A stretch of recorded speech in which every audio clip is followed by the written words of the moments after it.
And welcome, folks, back to the Not Mike and Mike show. My name is Brian Nelson. I'm not Mike. This is my co-host, as always, Mike McLeod. Clearly, he is Mike. Yeah. And we have a very well-rounded show for you today. We're going to talk about NFL, baseball, and the NBA. But first, we're going to update you on our Not Reality League that we do every week.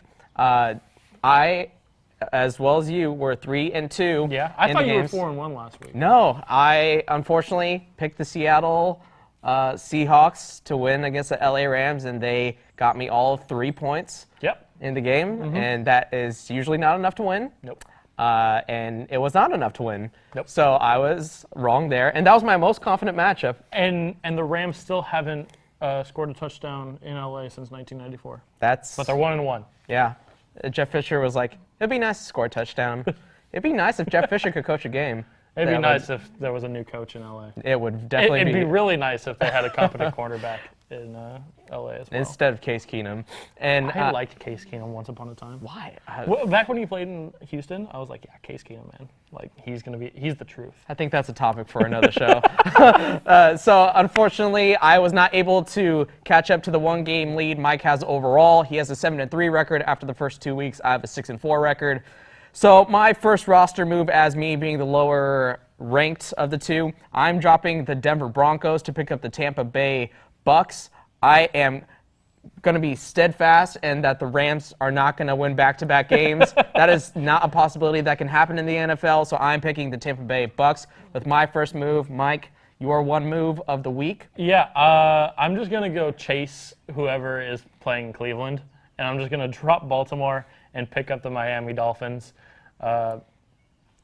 Hopefully Miami is decent and Cleveland continues to be just as bad as they were. Although I did have a scare. I thought I was going to be 2-3 when I had to text you. I was like, am I reading this right?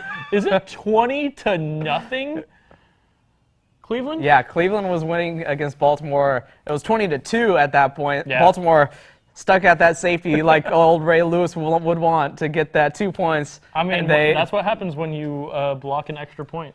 And unfortunately, the Cleveland Browns were the Cleveland Browns. And the most Cleveland Browns way possible. Yeah, and more Cleveland Browning going on if Josh McCown is out, Cody Kessler is in, and there's top rookie receiver Corey Coleman is also out with a broken hand, out 4 to 6 weeks. So you can see why I made the move. Definitely vulnerable in that game. I wanted one more move to make. I wanted to get Kansas City out of there after losing to the Houston Texans. Again, very bitter individual in myself. So I'm picking Dallas up based off of their matchup, and they are facing the Chicago Bears, who could have Jay Cutler, who could not have Jay Cutler. It doesn't really matter. The Bears, they will stink. So I'm good. I'm glad that you've now dropped your second pick and your third pick, and you have a bunch of free agents on your team. Yeah, totally. And the one thing you had like really confident in was the Cards and the Seahawks. One, they play in the same division, so you have to play each other twice a year. So you're dropping one of them, and they've both lost at least once to matchups you thought were rock solid. Yes. So this league not going out great for your boy, but. Looking here, I'm starting out strong because of the Thursday night game. Patriots with Jacoby Brissett. I was very nervous, especially after the Texans beat the Kansas City Chiefs. But, man, the Patriots looked strong, and I'm off to a 1-0 start. Obviously, that is my most confident matchup. Yeah, it's very easy to have the most confident matchup be the game that already happened. Yes. So that is the way confidence works. Once I know the result, hindsight is 20/20, right? Yeah. So... there it is, my most confident matchup, my 1-0 start. And the Patriots are 3-0 with a third-string quarterback that just tore a ligament in his thumb, which means that Julian Edelman will be playing the Bills in Week 4. The pride of Kent State, going to dust off that old quarterback. This is why I can't do anything with you, because I had no idea that you went to Kent State. Yeah, Kent State, man. Home of Dolph Ziggler from the WWE. Dolph show off, you know? All right, let's go. Back it up, though. Let's go to your most confident matchup. I'm going Dolphins-Browns is my most confident matchup. If Dolph Ziggler was an NFL team, he'd probably be the Miami Dolphins, to be perfectly honest. And he's from Cleveland. So yeah, he hates himself. Yeah. And so you're picking the Dolphins with Cody Kessler, and Cody Kessler has not looked great at all. USC quarterbacks don't tend to translate very well. No. Besides Carson Palmer, and even Carson Palmer has been debatable once you reach the playoff level. He's obviously been all his time in Oakland. Yeah, and he's been a great regular season quarterback, but Mark Sanchez, Matt Barkley, Matt Leinart, again, the list of USC quarterbacks, not been great. That's Charlie Whitehurst, for the record. Okay, fine. Clipboard Jesus is Charlie Whitehurst, who, by the way, signed with the Browns. All comes full circle, folks. All right, my 3 matchups before I get to my least confident matchup. I like my Arizona Cardinals over the Buffalo Bills. They just fired Greg Roman, the offensive coordinator. Yep. Obviously, that can make a little uptick right away. So, little hesitation there, but they are the Bills. So, even if they improve a little bit, that improvement's not going to do much against the Cardinals. My pickup of the Tampa Bay Buccaneers over the LA Rams is my middle-of-the-road confidence. Dallas over Chicago is my other matchup before I get to my least confident matchup, which is now Seattle. After Seattle lost to the Rams, they can now lose to my 49ers, which I cannot believe is a statement I'm making. Week 3 of the NFL. The Seattle has looked very shaky. Russell Wilson, maybe that ankle injury, the threat of the run being away, no Marshawn Lynch. Thomas Rawls just got hurt, and sorry, Kristen Michael, you're not cutting it. And Seattle's offense is sputtering, so even though they still have a good defense. 15 points in 2 games is not going to cut it. And say what you want about San Francisco and their shellacking at the hands of my Carolina Panthers, but they've averaged 27.5 points through 2 games, and to drop 27 on the Panthers is an accomplishment in itself. Yeah, so that matchup actually scares me in terms of our league. I can't believe I'm going to be rooting somewhat for the Seahawks, but there you have it. That's what the Not Reality League's all about. That's what we've come to. And so let's go to the rest of your matchups, Mike.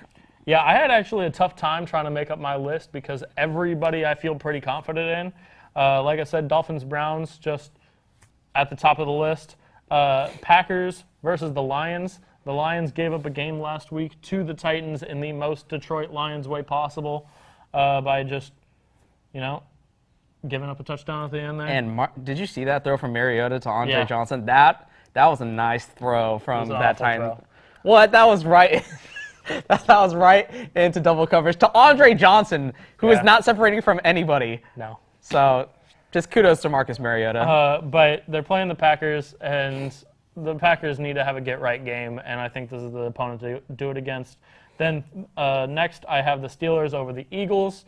Steelers going to just run roughshod over, what do you call it, Pennsylvania? Yeah, the Battle of Pennsylvania. Pittsburgh, Philadelphia. Yeah. No, it's going to be a bloodbath. Steelers going to walk away with this one, even though it is in Philly. And then fourth, I have the Panthers over the Minnesota Vikings, just because the Vikings have really impressed me so far with their defense. The lowest-rated quarterback, according to Pro Football Focus, in the first 2 weeks, both happen to have played the Minnesota Vikings Week 1 and Week 2, even though obviously Jameis Winston had a worse game than Aaron Rodgers. Aaron Rodgers was rated as the lowest overall quarterback in Week 2 against this Vikings defense. So Cam Newton should have an all right game. I pick him to win still, but hopefully. And no Jonathan Stewart as well for the Panthers. Yeah, that's going to be a huge factor in that game to not have your best running back in there. Fozzie Whitaker he did good against the 49ers, but again, the Vikings have had, I think, the best defense in the first 2 weeks of the NFL. So it's going to be a tough test for Cam Newton on the road at the new Vikings Stadium. And then last but not least, well, actually technically least, Raiders over the Titans. I actually don't feel too confident in this matchup because I was really confident in the Raiders beating the Atlanta Falcons last week, and it didn't quite work out. So anything could happen. The Titans beat the Lions, and I thought they were going to get demolished by the Lions. And they lost to them in the preseason. Anything's possible. Kevin Garnett taught me that. And the Raiders losing to the Titans is a distinct possibility. Yeah, so those are our 5 matchups. Again, Mike leads in this series after 2 weeks, 7-3 record to 6-4. Not sure why that elbow had to be placed on me, but Because I don't got a lot of room this way. that's true. That is true. So when we come back, we will be talking about the Major League Baseball, and Mike has an interesting take on it. And when we come back, you'll hear it right here on the Not Mike and Mike Show. Hi, I'm Melanie Fuller with the Solano College Sports Network. Max Preps has teamed up with Pledge It in order to support Touchdowns Against Cancer. This September, high school football teams are raising funds for St. Jude to fight childhood cancer. Every touchdown scored between September 15th to October 1st will benefit St. Jude directly. Varsity high school football teams can take part in this opportunity by launching Pledge It fundraisers, and St. Jude's fans can pledge a donation towards every touchdown their team scores. The ultimate goal of this one-of-a-kind program is not only to unify teams across the country, but defeat childhood cancer. For more information, visit www.touchdownsagainstcancer.com. I'm Melanie Fuller, and thank you for supporting the Solano College Sports Network, your #1 source for local sports. Welcome back, folks, to the Not Mike and Mike Show. Early in the week, my co-host here on his other gig, the greatest of all time Sauce Radio Show, Wednesdays at 8 a.m. There you go. And where can they find that show? ksfsmedia.net/radio. It's an online streaming service. And for that, you have to have a website to go along with that. And early in the week, you posted about Major League Baseball. I'll let you tell the folks what your opinions were about the state of MLB. Yeah, so we have to do 3 posts, and we can have it be on whatever they want. My co-host chose that LeBron should be rated higher in 2K17. Another one just gave fantasy advice. I chose to talk about the state of the MLB. I'm going to also talk about the NBA and NFL before the semester's over. But the state of the MLB, unfortunately, is that it's just boring. I listed out a couple of things that can kind of speak to that. There was a graph that I included that showed viewership of... Was it a pie graph? No. Not a pie. Then you lost me. Okay. Sorry. You're hungry too? Yeah. All right. Even though I'm allergic to pie, I really You're want a allergic pie to graph. all pie? Yeah, all pie. That's a story for another show, folks. But Anyway, let's go back. So there was a graph, and it showed average viewership of the World Series since they started keeping the track of it in '84. And after 2010, when my Giants won the World Series, it's been just off a cliff viewership-wise. And so maybe, possibly, not saying that's the cause, but maybe there's something involved with the fact that there was all the people taking steroids in the 90s to make it probably the most exciting era of baseball that we've ever had. And baseball is just not what it used to be. And it's not fun to watch anymore. The game drags on, really, and it's not that I don't get baseball. I get baseball. It's just not fun to watch. And we're a nation and a generation of Vines and Instagram videos and highlights, and not being able to keep track of anything over 140 characters long. And so have 3.5 hours of one-run baseball and have the perfect game be a game in which one team doesn't even have a base runner the entire game, that there's something wrong there. And way back when, sure, it was fun to watch because it was like soccer and that any run was a good run. But man, it's just not the same anymore. Yeah, so as a result of Mike's piece, we decided to do this segment on 5 ways that we believe can fix baseball. Yep. So Mike, what is the first solution that we have come up with? Mandatory steroids. I'm just kidding. But I'm just alluding to the fact that, like I said earlier, in the 90s, you had Mark McGwire, you had Sammy Sosa, you had 73 home runs in a year, and it was fun to watch. You had people being intentionally walked with the bases loaded just because he was so... there was such a high chance of him getting an extra base hit. And you had Barry Bonds. It was later in the mid-2000s, but he had a broken bat home run in the middle of Miami. And so you had these guys that, while allegedly they took steroids, and maybe they didn't, but they hit the ball a long way. And chicks dig the long ball. And so anything that can promote offense, obviously not to the extent of mandatory steroids for everybody that plays in the MLB, but just more offense. Yeah. Is what I'm alluding to. Obviously, steroids have all the negative side effects, the roid rage, the the Greek philosophers get a little shrunken up, the testicles. And so steroids are not the answer. What is the answer? HGH. That's the answer, folks. Mandatory HGH. We don't know the negative side effects of HGH. It could be a natural advancement for people. We don't know yet. It could have worked for Peyton Manning. Allegedly. Allegedly.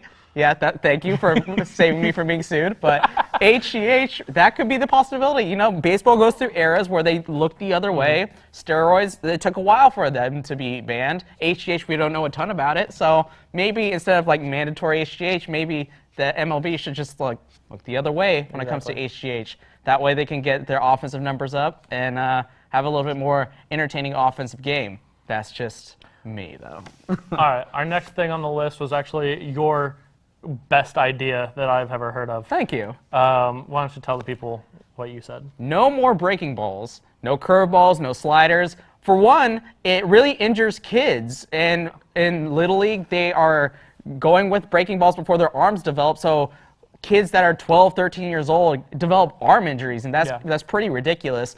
Plus, if everybody knows that a fastball is coming, then hitters can anticipate the speed and hit the ball better, as well as it still doesn't eliminate totally the competition. You can still have a fastball that completely blows through a batter, and they can't catch up to it. So Aroldis Chapman becomes the most coveted guy in baseball, and he already is. Yeah, exactly. And somebody like Bronson Arroyo, if he's still pitching, is going to be terrible because all I can throw is 76-mile-an-hour fastballs. Yordano Ventura. Yeah, Barry Zito, somewhere. I'm glad he retired in time before he banned the breaking ball. Yeah. Because if you ban the breaking ball, not only will you help kids stay healthier as they progress through Little League, through high school, you will also allow hitters to better time pitches, and it doesn't completely eliminate the competition of the game.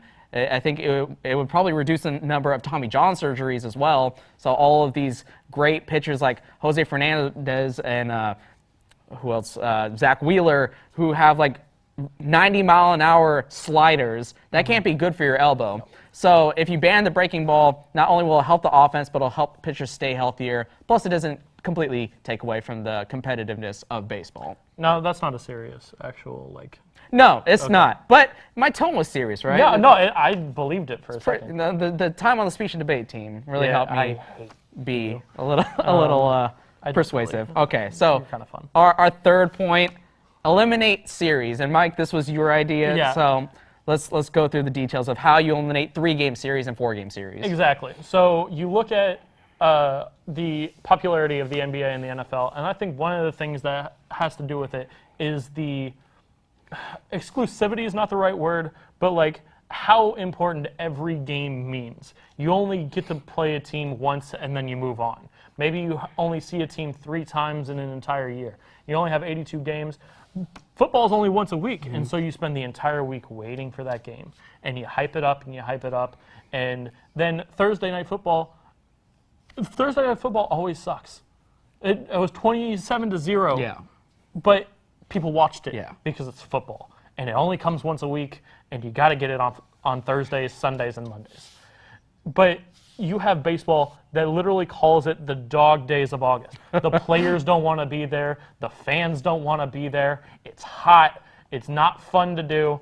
So you just eliminate series. And you have them play every other day. They're more rested. They can hit the ball better. You don't have catchers blowing out their knees 115 games into the season because you only have 81, 82 games. You only play, if you're the Giants, you only play the Dodgers once and then you go back home. So you better show up to that game. Then you don't need a 4th and a 5th pitcher who are usually clunkers anyway. You can rest your bullpen every other day so you're not spending arms every single day. Then you go, this guy's not available today, so we got to use somebody else as our closer. Everybody's available every day. Yeah, and the real tricky part, though, and that's one of the kind of serious improvements that could happen, is that monetarily, economically, is not likely to happen, that baseball is going to cut half of the revenue from their home games. But if it doubles the revenue in TV viewership, then you've brought it back. That is a great point. Like, look at the NBA and having the salary cap explode. That's because of TV money. That's not because of owners and the money they make from their stadiums and home games. So that is a good point. If you are willing to sacrifice half of your home games, 41 days of revenue, but you get millions and millions of dollars in TV revenue that all the teams can split, then that is a way that you could potentially make that up by also improving your product. So that's definitely a good pro and con to eliminating series.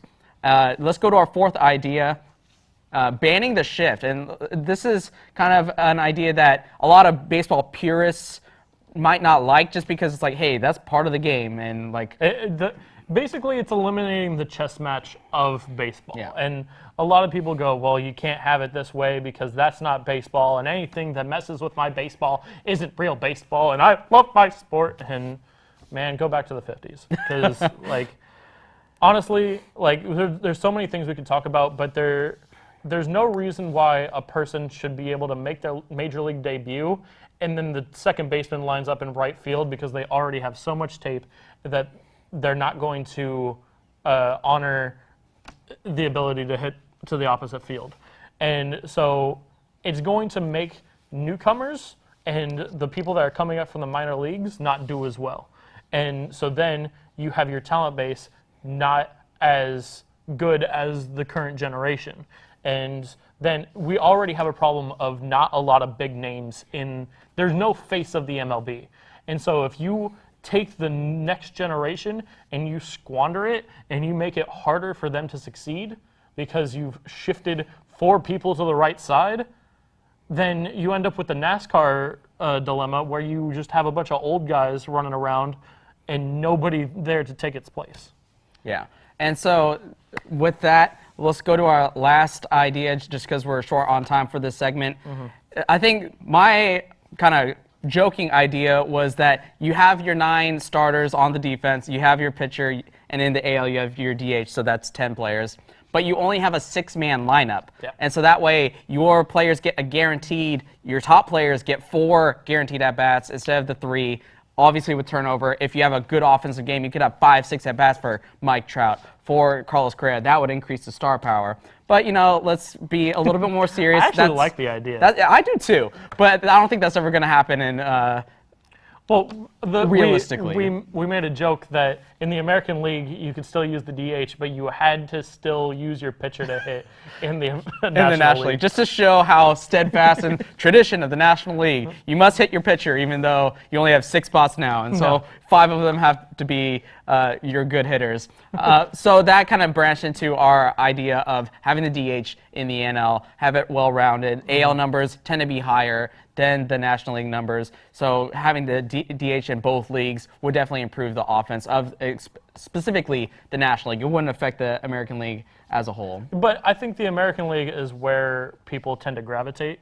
I think that people, like, outside of like really big names like the Giants, the Dodgers, like nobody cares about the Mets as much as they care about the Yankees. And they don't care about, I mean, the Cubs are probably the only exception where like they dominate the market and they're the National League team. And a lot of people have brought up the idea of the designated hitter in the National League for pitcher safety. Ryan Vogelsong has broke his hands getting hit by a pitch, and they're like, well, that's why we need the DH, man, because now your pitcher's hurt. I don't really care about injuries. That's part of the game. But just for offensive numbers, you need to have a 9th guy in there that is a good hitter. And if you want to play Madison Bumgarner that day and you want him to hit 4 times, by all means.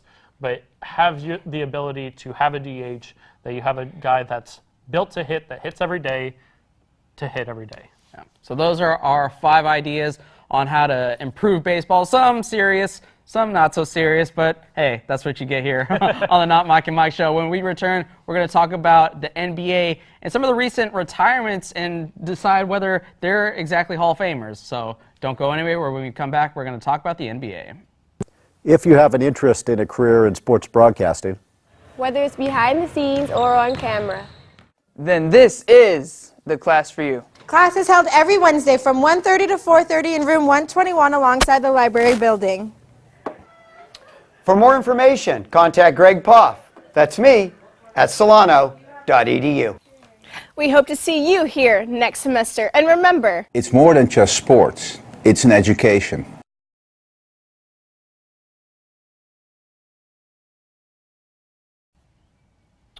Welcome back, and it's not often that I get to actually lead a segment, so I'm kind of excited.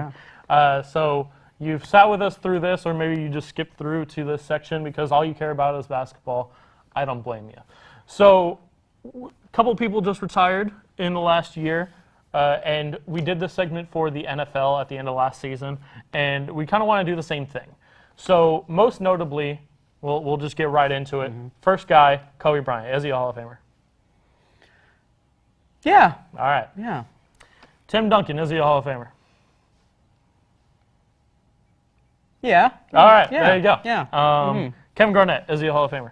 Now this is where it gets interesting because the stats on Kevin Garnett are not as slam dunk as I thought they would be. Kevin Garnett, when the name pops in your head, you just think of the aggressive point scorer in Minnesota and the defensive stalwart for a championship winning team in Boston. Exactly. But when you look at the numbers, 17.8 points per game and 10 rebounds are his averages for his career. I think what really hurts him is his time in Brooklyn and him hanging on too long. It really... If he had retired like in 2013, he came off an All-Star appearance and he just called it quits, then sure, he's a Hall of Famer. Yeah, I think if like you do your 1 year in Brooklyn, that's your retirement send-off, that's your Willie Mays going to the New York Mets, and like your Hall of Famer going to this weird place because you want to see if you still got it. But Kevin Garnett hung on a little too long. And then you sign a one-day contract with Minnesota so that you can retire as a Timberwolf, a la